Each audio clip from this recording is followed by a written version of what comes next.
ගුරුගෙදර පාඩම් කියල දෙන රේඩියෝ සාත්තරේ.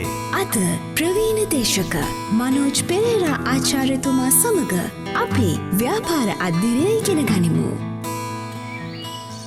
අයිබෝන් දරුවනේ, එදත් අපි ඔබ සමග සම්බන්ධ වෙන්නේ සිත FM නාලිකාව ඔබ වෙතගෙනන ගුරුගෙදර අධ්‍යාපන වැඩසටහන සමඟ.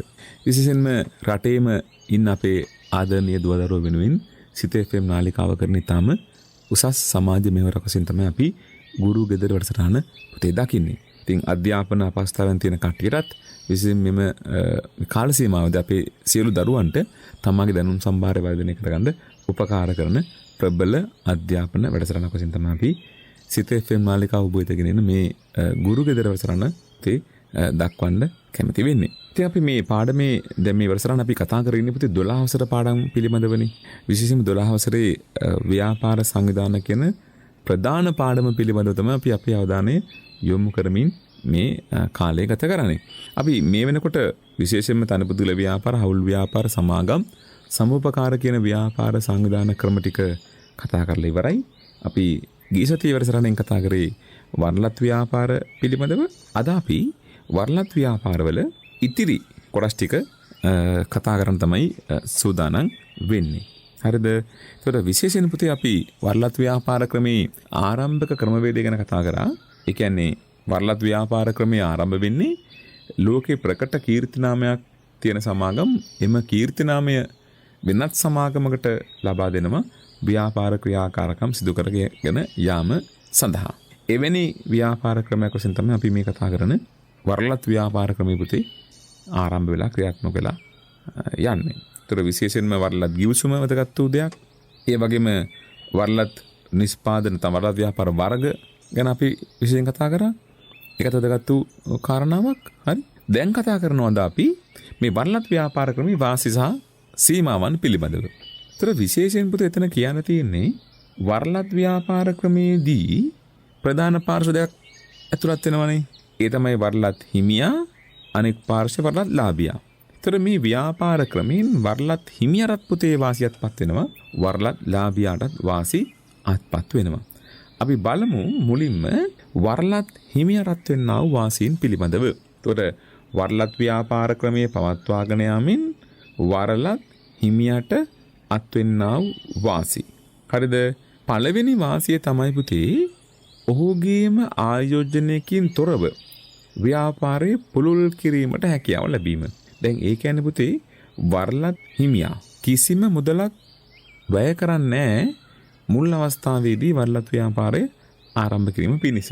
එතකොට වරලත් ලාභියා විසින් තමාගේ ප්‍රාග්ධනය සම්පාදනය කරලා ව්‍යාපාරය ආරම්භ කරලා අර ප්‍රකට කීර්තිනාමයේ තම ව්‍යාපාරයට ගලප ගන්නවා. එතකොට වරලත් හිමියාට පුතේ කිසිම ආයෝජනයකින් තොරව නව ව්‍යාපාරයක් ඔහුගේ නමින් ආරම්භ වෙලා ව්‍යාප්ත වෙලා යනවා. ඒක ප්‍රබල වාසියක් මේ වරලත් ව්‍යාපාර ක්‍රමය තුල තියෙන. හරිද? ආයෝජනයකින් තොරවම ව්‍යාපාර කටයුතු පුළුල් වීම. පළවෙනි වාසිය. දෙවෙනි වාසිය තමයි ප්‍රචාරණ වියදම් වලින් කොටසක් ලබා ගන්න පුළුවන් පුතේ වරලත් ලාභියාගෙන්. දැන් වරලත් හිමියා විසින් සමස්ත ව්‍යාපාර දාමය ආවරණය වෙන ආකාරයෙන් තමයි පුතේ ප්‍රචාරණ ක්‍රියාකාරකම් කරන්නේ. එවැනි අවස්ථාවකදී වරලත් ලාභියාගෙන් යම් මුදල් ප්‍රමාණයක් ගන්න පුළුවන් ප්‍රචාරණ වියදම් සඳහා. අන්න ඒක අපිට තියෙන වාසියක් බඩපත් වෙනවා මේ වරලත් ව්‍යාපාර ක්‍රමයේ තුල තියෙන. තේරෙනවද? ඒතර වරලත් ව්‍යාපාරයේ වාසිය අතර දෙවෙනි වාසිය තමයි ප්‍රචාරණ වියදම් වලින් කොටසක් ලබා ගැනීමේ හැකියාව තියෙනවා. එහෙම නැත්නම් අපි කියනවා ප්‍රචාරණ වියදම් වරලත් ලාභියා සමග බෙදා හදාගත හැකි වීම කියන කාරණාව. පුතේ ඔගේ තුන්වෙනි වාසිය වශයෙන් කතා කරන්නේ වරලත් ලාභියාගේ ආයෝජනයකින් නැත්නම් වරලත් ලාභියාගේ ආයෝජනයකින් ප්‍රතිලාභ ලබාගත හැකි වීම.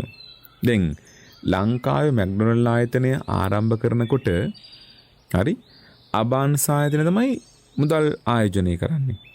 එතකොට අබාන්ස් ආයතනය ආයෝජනය කරන මුදලින් යම් ප්‍රතිලාභයක් ලබා ගන්නවා මැක්ඩොනල්ඩ් සමාගමත්. අන්න ඒකයි මේ කියන්නේ. වරලත් ලාභියාගේ ආයෝජනෙන් කිසියම් ප්‍රතිලාභයක් ලබා ගැනීමේ හැකියාව තියෙනවා. ඒකත් පුතේ මෙතන තියෙන වරලත් හිමියට තියෙන ප්‍රධාන වාසියක් බවට පත් වෙනවා. තවත් වාසියක් තමයි වරලත්ලාභියාගේ කාර්යක්ෂමතාවය මත නිරන්තරයෙන් ප්‍රතිලාභ ලැබීම. ඒ කියන්නේ අවසර ලබා ගන්න ආයතනය වරලත්ලාභියා දක්ෂ පුද්ගලයෙක් නම්, දක්ෂ ව්‍යාපාරිකයෙක් නම්, දක්ෂ ව්‍යවසායකයෙක් නම් ඔහු ඊටාම කාර්යක්ෂමව තම ව්‍යාපාරය සාර්ථක කරන්න අවශ්‍ය වෙනවා මූලික ක්‍රියාකාරකම් නිරත වෙනවා. ඉතින් එහෙම වෙනකොට පුතේ ඒක ලොකු වටිනාකමක් දක්වා වර්ධනය කරගන්න පුළුවන්. එතකොට වරලත්ලාභියාට තමයි ඒ වරලත්ලාභියාගේ කාර්යක්ෂමතාවය තුළ උත්පාදනය කරන ලාභයෙන් කොටසක් වරලත් හිමිර තමයි අත්පත් කරගන්න පුළුවන්. ඊළඟ වාසිය තමයි පුතේ වරලත් හිමිරත් වෙන වරලත්ලාභියා සමග වරලත්ලාභියා මගින් පෝෂණය වීම. ඒ කියන්නේ ලංකාවේ අබාන්ස් ආයතනය ක්‍රියාත්මක වෙමින් ලංකාවේ මැක්ඩොනල්ඩ් ආයතනය ව්‍යාප්ත කරන්න පුතේ ඒක අවසාන ප්‍රතිඵලය වශයෙන් මැක්ඩොනල්ඩ් සමාගමට යම්කිසි ආකාරයක විශාල ප්‍රතිලාභයක් අත්පත් වෙන කාරණා බඩපත් වෙනවා. ඒතර වරලත්ලාභියෝ තමයි වරලත් හිමියව පෝෂණය කරන්නේ. ඒතර ලංකාවේ ව්‍යාපාර ක්‍රියාකාරකම් කරලා භාණ්ඩ අලෙවි කරලා ඒ උත්පාදනය කරන ලාභයෙන් කොටසක් අදාළ මව් සමාගමට යනවා. ඉතින් ඒක මව් සමාගමේ පැවතුරිතා දැවැන්ත වටිනා කාරණා බවට පත් වෙනවා. හරිද? හොඳයි. අපි එනවා වරලත් ව්‍යාපාර ක්‍රමයෙන් වරලත් ලාභය රත් වෙන්නා වූ වාසි ගැන කතා කරන්න. දැන් මුලින් කතා කරේ කාටද? වරලත් හිමියා ගැන. දැන් කතා කරන්නේ කා ගැනද? වරලත් ලාභියා පිළිබඳව. ලාභියා කියන අවසර ගන්න කෙනානේ පුතේ. අවසර ලබා ගන්න කෙනා. එයාටත් වෙන්නා වූ වාසි මොනවද?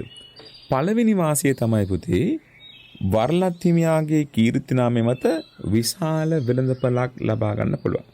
ඒ කියන්නේ ලෝකේ ප්‍රකට කීර්ති නාමයක් ලැබෙනකොට ඒක ලොකු වටිනාකමක් වශයෙන් තමයි වරලත් ලාභියාට ලැබෙන්නේ. විශාල කීර්ති නාමයක්. ඒ කියන්නේ සාමාන්‍ය ලංකාවේ පුතේ කෑම කඩයක් ආරම්භ කරලා යම් කාල සීමාවක් ගත වෙන්න ඕනේ විශාල වෙළඳපළක් අත්පත් කරගන්න. නමුත් එහෙම නෙමෙයි වරලත් ව්‍යාපාර ක්‍රමයට අපි ගමන් කරනකොට ආරම්භ කර දිනේ සිටම පුතේ ප්‍රතිලාභ ලැබෙනවා. ඇයි හේතුව? ලෝකේ ප්‍රකට කීර්ති නාමයක් මේ සඳහා උපකාර වෙන නිසා. දැන් උදාහරණයක් අපි මැක්ඩොනල්ඩ් ආයතනය ලංකාවේ කොහේ ආරම්භ කරත් පුතේ ආරම්භ කළ දිනේ සිටම විශාල පාරිභෝගික පිරිසක් ගෙන්වා ගැනීමේ හැකියාවක් අපිට තියෙනවා. ඒක ප්‍රධාන වාසියක් බඩපත් වෙනවා මේ වරලත් ව්‍යාපාර ක්‍රමය තුළ තියෙන. හරිද?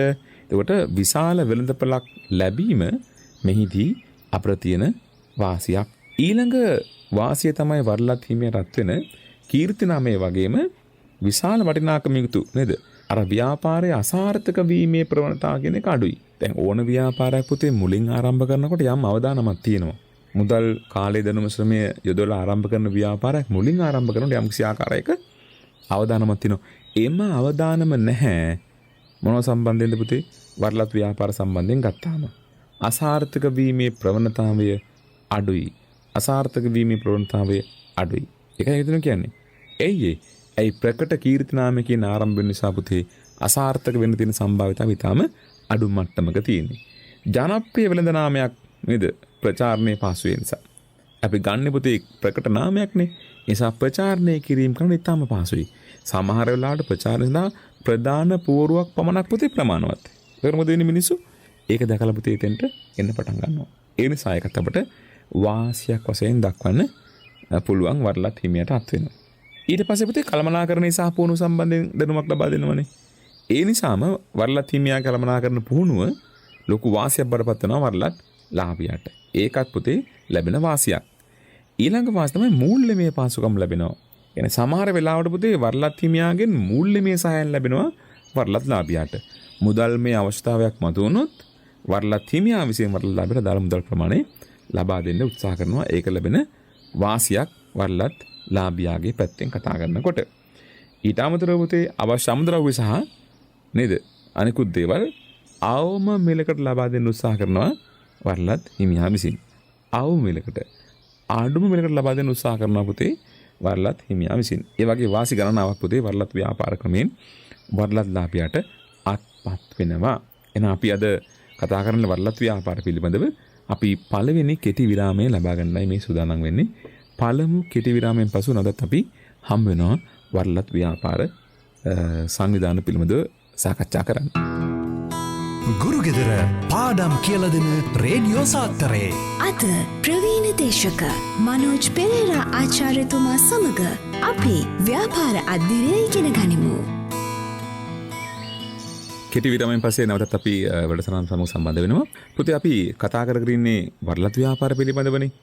විශේෂයෙන් වරලත් ව්‍යාපාර වල වාසි සහ සීමාවන් ගැනයි දැන් අපි මේ කතා කරගෙන ඉන්නේ. ඉතින් අපි මුල් කොටස කතා කරා වරලත් ව්‍යාපාර ක්‍රමෙන් වරලත් හිමියන් සහ වරලත් ලාභයටත් වෙන්නා වූ වාසි පිළිබඳව. දැන් කතා කරනවා සීමාවන් පිළිබඳව. ඉතින් අර ලෝකේ ප්‍රකට කීර්තිනාමයක් තමාගේ කරගෙන මේ ව්‍යාපාර ක්‍රමයේ පුතේ ක්‍රියාත්මක වෙන්නේ. එහෙම ලෝකේ ප්‍රකට කීර්තිනාමයක් අරන් ව්‍යාපාර ක්‍රමයක් ආරම්භ කරන් යද්දී පුතේ ඇතිවෙන අවාසීන් කීපයක් තියෙනවා. එක අවාසියක් තමයි මම දැන් හැම මුලින්ම අවාසිතර වාසි වගේම පුතේ පාර්ශ්වයන් දෙකට කඩලා දැන් කියන්න යන්නේ. දැන් අපි අවාසි බලමු වරලත් හිමියාගේ පැත්තෙන් සහ වරලත් ලාභියාගේ පැත්තෙන් කියන දෙපැත්තෙන්ම.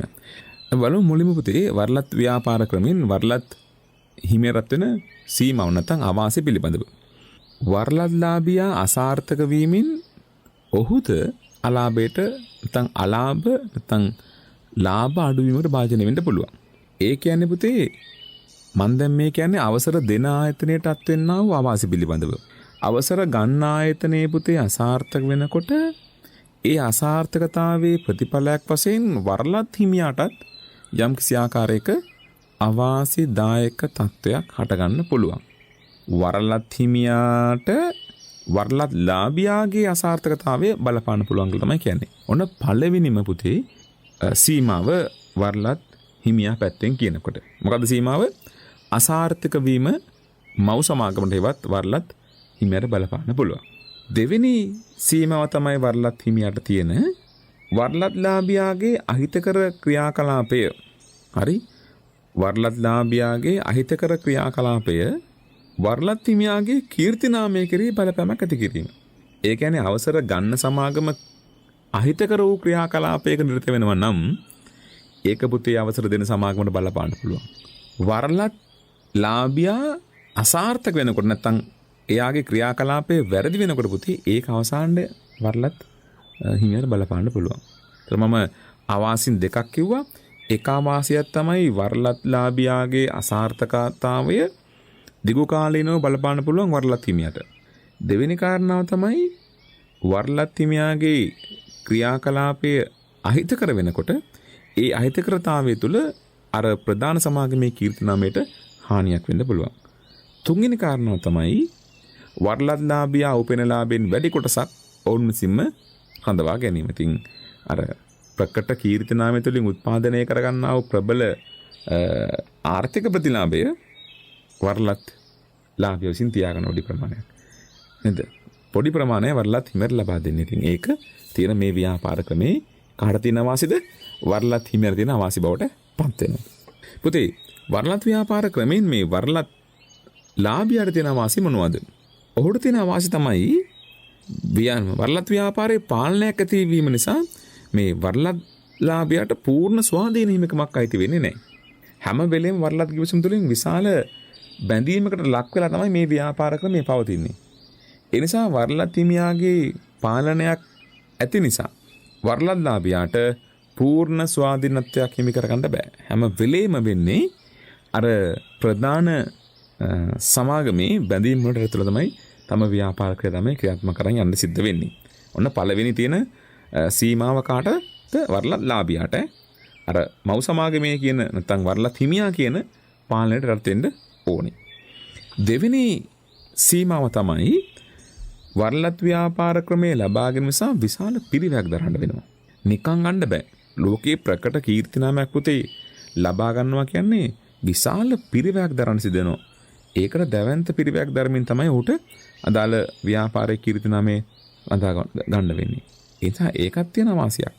ප්‍රධාන වාසියක් වෙන්නත් පුළුවන් මේක නේද? ප්‍රබල වාසියක් වෙන්නත් පුළුවන් නේ. ප්‍රධාන ප්‍රබල වාසියක් වෙන්න පුළුවන්.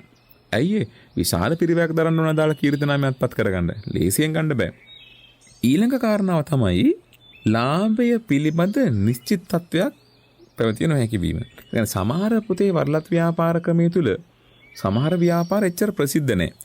එවැනි ව්‍යාපාරයක කීර්තිනාමයක් අපි ගත්තොත් එහෙම සමහර වෙලාවට පුතේ ලාභය කියන එක අවිනිශ්චිත වෙන්න පුළුවන්.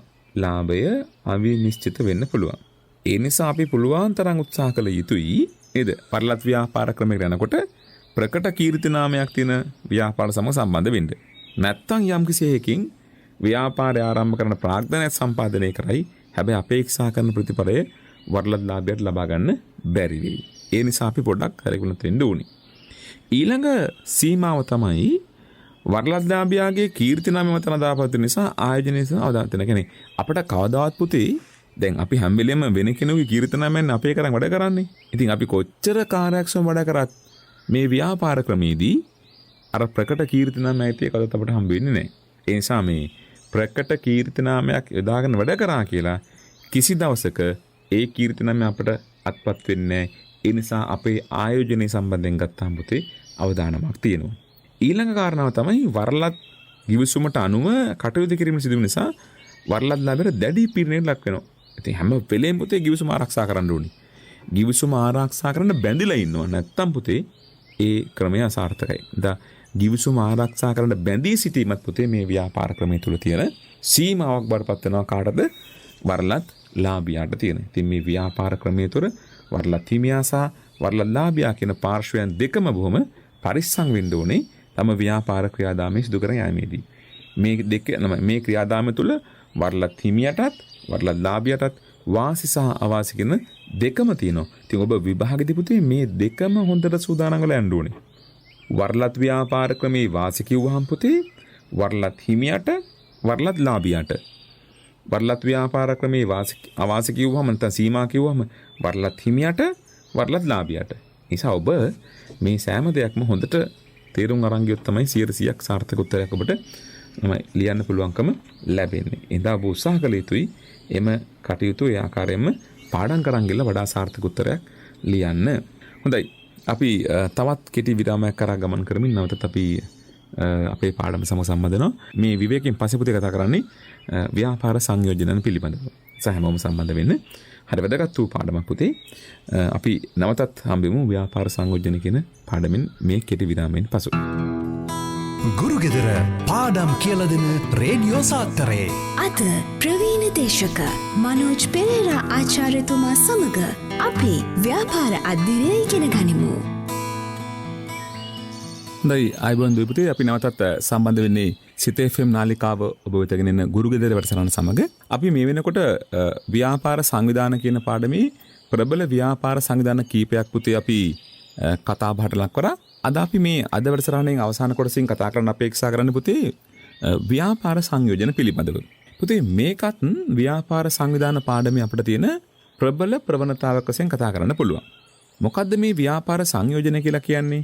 විශේෂයෙන් පුතේ ව්‍යාපාර ක්‍රියාකාරකම් කරනකොට සමාගමක් හෝ සමාගම් කිහිපයක් නැත්තම් සමාගමක් හෝ සමාගම් කිහිපයක් එකට එකතු වෙලා ව්‍යාපාර ක්‍රියාකාරකම් වල නිරත වීම. එකට සංයෝජනය වෙනවා. ඒකාබද්ධ වෙනවා. ඒකාබද්ධ වෙලා ව්‍යාපාර ක්‍රියාකාරකම් සිදු කරනවා. දැන් සමහර ක්‍රියාකාරකම් තියෙන පුතේ ඒ ක්‍රියාකාරකම් සිදු කරනකොට ඒවට විශාල ප්‍රාග්ධනයක්, විශාල දැනුමක්, විශාල තමයි ශක්තියක් ඕනේ. එවැනි ක්‍රියාකාරකම් තනියම කරන්න බැරි අවස්ථාවේදී පුතේ මොකද කරන්නේ? ව්‍යාපාර සමාගම් දෙකක් හෝ කීපයක් එකට ඒකාබද්ධ වෙනවා. එවැනි ක්‍රියාකාරකම් නිරත වෙනවා. ඒකාබද්ධ වෙමින් ඒකාබද්ධ කටයුතු කරමින් සමහර ව්‍යාපාර ක්‍රියාකාරකම් සිදු කරනවා. ඒතර විශේෂයෙන් පුතේ ව්‍යාපාර සංයෝජන කියන පාඩමේදී අපි කතා කරන්නේ එම ඒකාබද්ධ වීම පිළිබඳව.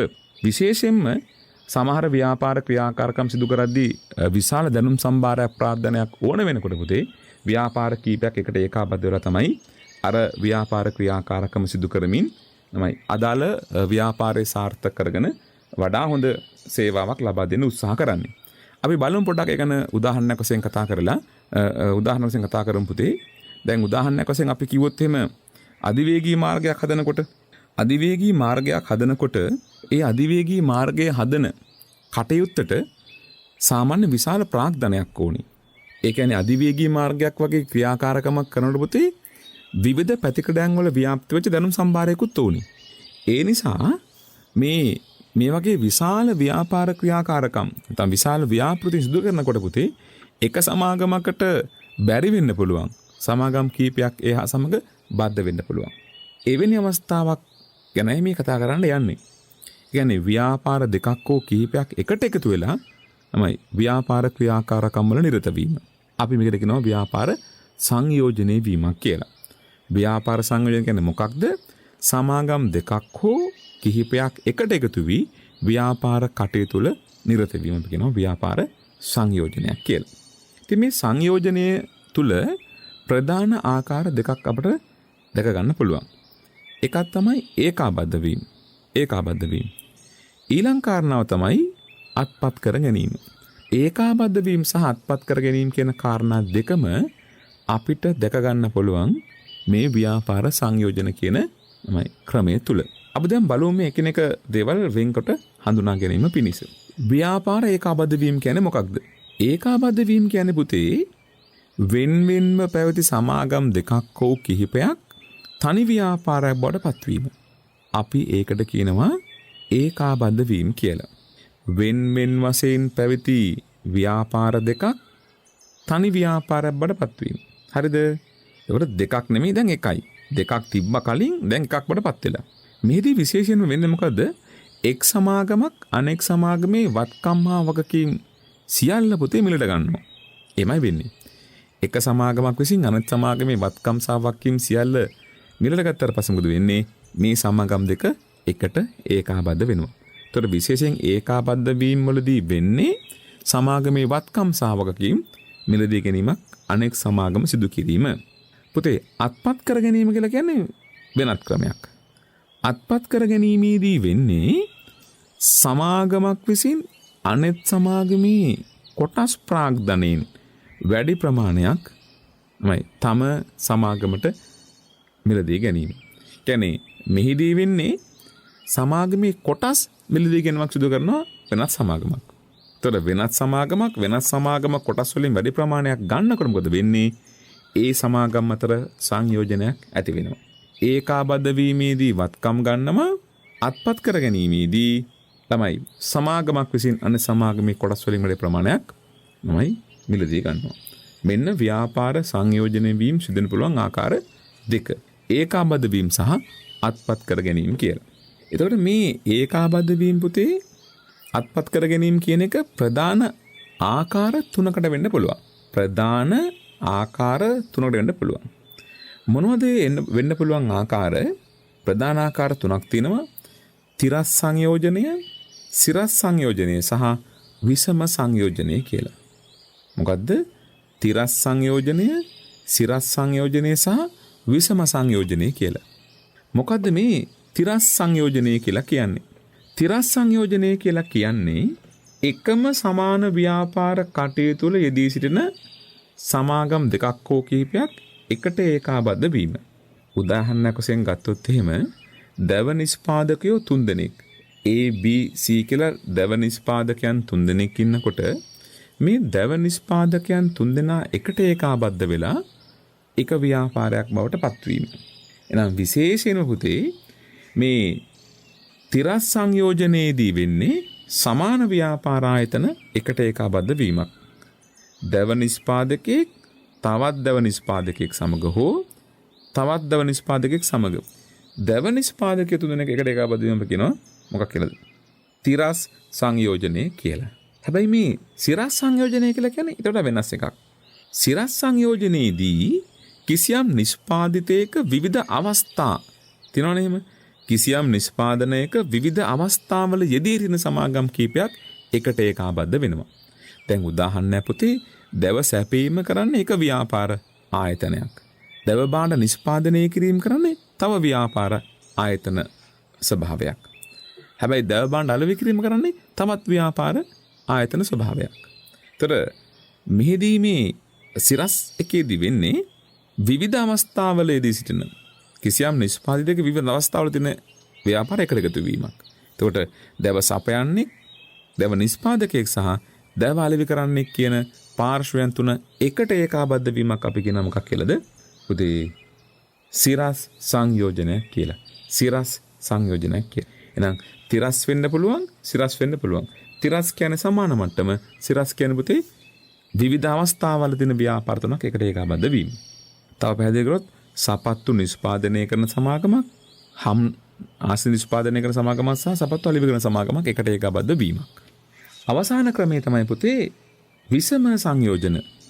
විෂම සංයෝජනයේදී එක සමාන ව්‍යාපාර ආයතන නෙමෙයි එකට එකතු වෙන්නේ. එක සමාන නොවන ව්‍යාපාර ආයතන කීපයක් එකට ඒකාබද්ධ වීම අපි කියනවා විෂම සංයෝජනය කියලා. විෂම සංයෝජනය.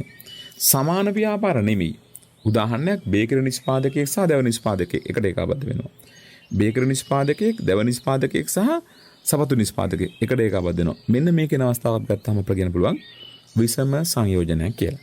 ඉතින් මෙවැනි සංයෝජන තුනක් අපිට දැක් ගන්න පුළුවන් මේ ඒකාබද්ධ මේ පුතේ ව්‍යාපාර සංයෝජන තුල. ඉතින් ව්‍යාපාර සංයෝජනත් අපිට තියෙන ඉතා කුඩා ඒකකයක් පුතේ ව්‍යාපාර සංවිධාන කියන පාඩමේ තියෙනවා. ඉතින් අපි ගුරුගෙදර වැඩසටහන් තුලින් ඔබට බොහෝ දැනුම් සම්බර ලබා දෙන්න උත්සාහ කරනවා. ව්‍යාපාර සංවිධාන කියන පාඩමේ ගොඩක් කොටස් අපි දැන් කතා කරලා ඉවරයි.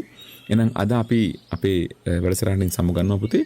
නැවතත් අපි ව්‍යාපාර සංවිධාන කියන පාඩමේම වැඩසටහනකින් නැවත ඔබ හමු වීම අපේක්ෂණෙන් අදට අපි ඔබෙන් සමුගන්නවා. සියලු දෙනාටම ආයුබෝවන්. ගුරුගෙදර පාඩම් කියලා දෙන රේඩියෝ සාත්තරේ